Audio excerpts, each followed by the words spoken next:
A ansiedade é uma força de vida. É o que faz a gente trabalhar, estudar, levantar. Como assim, Braulino? A ansiedade é a força de vida. O problema dela, do ponto de vista patológico, é quando ela transborda.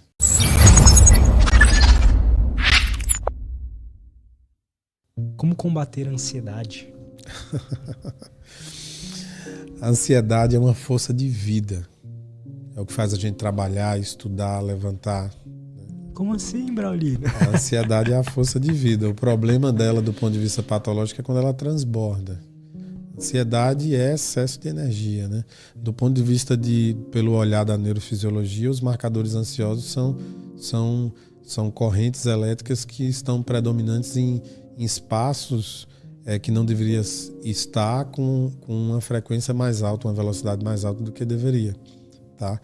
Combater a ansiedade, primeiro, é uma compreensão de que você cria uma realidade de um estado de estresse imaginário e o seu cérebro dá comandos a partir daquela realidade construída. Então, muitas vezes o ansioso está em casa fazendo uma tarefa doméstica e vem um pensamento negativo. Poxa, e o dia que eu perder meu pai, minha namorada, e amanhã eu vou fazer uma viagem, se o carro virar. De repente o cara está construindo todo um mecanismo de defesa fisiológico a partir daquele pensamento. Então o coração acelera justamente porque o acelerar do coração consegue bombear mais sangue para as extremidades. Se você tivesse num perigo real, você ia precisar lutar ou fugir. Você fica pálido e perde um pouco da temperatura do corpo justamente para levar sangue para os órgãos internos e fazer uma vasoconstricção, porque se você lutando ou fugindo se cortar, você vai sangrar um pouco menos. Olha que coisa interessante. Os tremores musculares, na verdade, é um ensaio de aquecimento dos músculos, porque se você precisar dar uma explosão correndo, você não tem uma cãibra, lesionar e ficar lá mancando, correndo, fugindo do leão, entende? Então, assim, acima de tudo, o processo ansioso precisa de um diálogo, que eu costumo dizer que o grande mecanismo para romper isso é você aprender a intervir no único sistema fisiológico que é consciente e automático ao mesmo tempo e inconsciente, que é o seu processo respiratório. Se você fizer uma interpretação, poxa, eu estou à beira de sentir, pegar numa crise ansiosa aqui, não vou deixar isso acontecer, entrar no jogo, porque a ansiedade é uma ameaça que foge ao teu controle. Não, eu não vou deixar isso acontecer de novo, eu vou mudar minha estratégia, vou falar o que Braulino Peixoto falou lá no Lutz, eu vou fazer uma respiração longa e profunda, vou controlar, vou estabelecer aqui nos primeiros sintomas, não vou deixar a cascata daquelas sensações desagradáveis todas. Aí o pensamento vai pulsionar várias vezes, tentando entrar, pensamentos intrusivos, negativos, e você vai trabalhando, fazendo um treino. Antes de isso acontecer, por que não treinar para entrar em um processo de mudança de consciência, de entrar em meditação dinâmica, fazendo uma caminhada, ouvindo a música que gosta?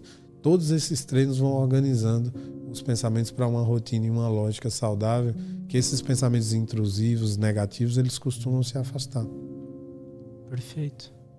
E se a ansiedade vier realmente e não tiver jeito, imagine ela como uma nuvem cheia de chuva em um dia que você quer tomar um banho de sol na piscina, na praia, na Baixada Santista, por aí vai, porque aquela nuvem vem, mas passa. Então você espera os sintomas passar, respirando, tentando manter o controle, porque ninguém ficou eternamente numa crise ansiosa. Por mais que ela demore e gere uma angústia, por exemplo, nos quadros de transtorno generalizado de ansiedade, o mal-estar pode durar horas, mas são picos menores do que na crise de pânico, que você tem uma sensação iminente que vai morrer a qualquer momento. A crise de pânico, ela faz uma parábola matemática, são 10 minutos subindo, chega no auge, 10 minutos descendo e esvaziando como uma bexiga. Qual é o grande problema? É que a crise de pânico gera a síndrome do pânico. A crise do pânico é o estado, o pico maior do medo. A síndrome do pânico são os comportamentos evitativos, que você fica com medo e tem medo de novo. E aí você começa a ter comportamentos evitativos que atrapalham a sua vida e isso fica patológico tanto quanto. Ou seja, de novo, se você for treinado para o jogo da vida, você vai para o pau, para a luta. E você nunca vai ter síndrome do pânico. Porque você vai ser encorajado mentalmente e emocionalmente para enfrentar e entrar no ringue para ganhar em algum dia. No dia que, por exemplo, eu chego nos pacientes e aí a gente vai faz o processo de neuromodulação. E aí, como é que foi essa semana? Foi bom, mas não foi como eu esperava. Por que não foi como você esperava? Quantas crises você teve? Eu tive só 2. Você estava tendo quantas? Tava tendo crise todo dia. Mas eu tive 2. Eu digo, e você fez como para passar? Eu fiz o que você falou, tal. E aí, passou? Passou. Então você venceu, cara. Tu tá achando que é milagre? É um processo. E é um processo de aprendizado que o poder vai ficar na sua mão. No dia que eu te der alta aqui, tu vai saber lidar com isso a vida toda. A não ser que vier um outro fenômeno aí que você não sabe interpretar. Mas esse aí você vai saber dominar. A nossa estrutura neuronal, os nossos neurônios são células especializadas. Inclusive, a gente vai poder falar mais para frente sobre os neurônios de espelho. Nossos neurônios, de algum modo, eles são preparados e especializados para ser sensível a tudo que acontece ao nosso redor.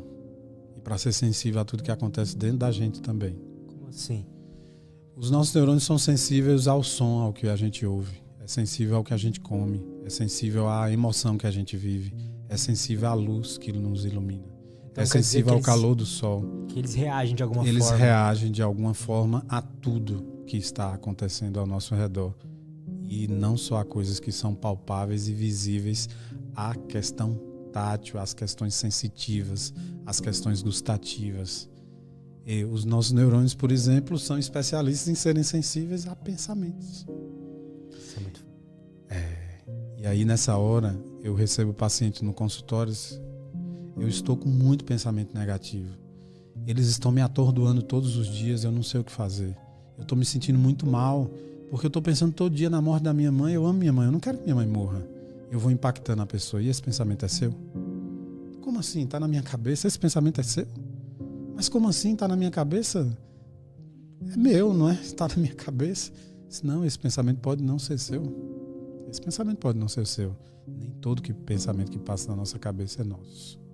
A depressão tem a capacidade de gerar pensamentos negativos e você precisa ter a habilidade de muitas vezes entender que é como aquele dia que você está esperando tomar um banho de sol na praia, no rio, na beira da piscina, e aparece uma nuvem mais escura anunciando a possibilidade de uma chuva e você aguarda um pouquinho e ela passa.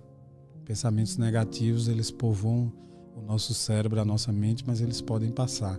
E se você resistir muito, ele persiste. Freud descobriu isso. Tudo que você resiste, persiste. Então perceba que o tempo inteiro aqui na conversa eu vou ficar fazendo uma associação entre o que eu chamo de terapia raiz, voltado para esse processo da tecnologia. Porque tem uma visão dentro do nosso trabalho que diz que remédio, procedimento, qualquer coisa, por mais tecnológica que seja, nunca vai processar pensamento. Mas o diálogo, a relação interpessoal, respeitando, você fazendo um vínculo terapêutico com alguém, de um ser humano como apenas outro ser humano, que se trabalhou terapeuticamente, que fez a terapia do exemplo, que fez a terapia de casa, você se conecta mentalmente com o outro. Entende? Se você me perguntar assim, qual a tua missão? Devolver pessoas ao caminho da felicidade.